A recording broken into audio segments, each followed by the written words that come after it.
Question 5 says a cereal company puts a colored ring in each box of cereal. There are 6 different ring colors. The colors of the rings in each of 50 cereal boxes are shown in the table below.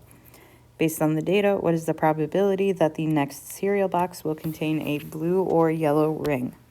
So I am looking for the probability that the next cereal box has a blue or yellow ring. So when I set up my probability fraction, it's going to be blue or yellow. So how many options were blue or yellow out of my total number?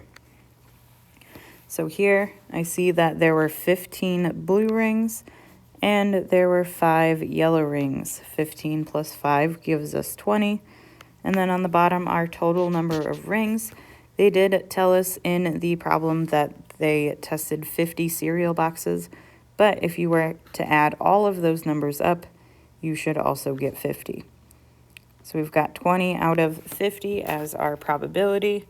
So remember, you divide 20 divided by 50, you get 0.4. Second PRB, I see 2/5 on my calculator screen, which notice if you take off the zeros, 2/5.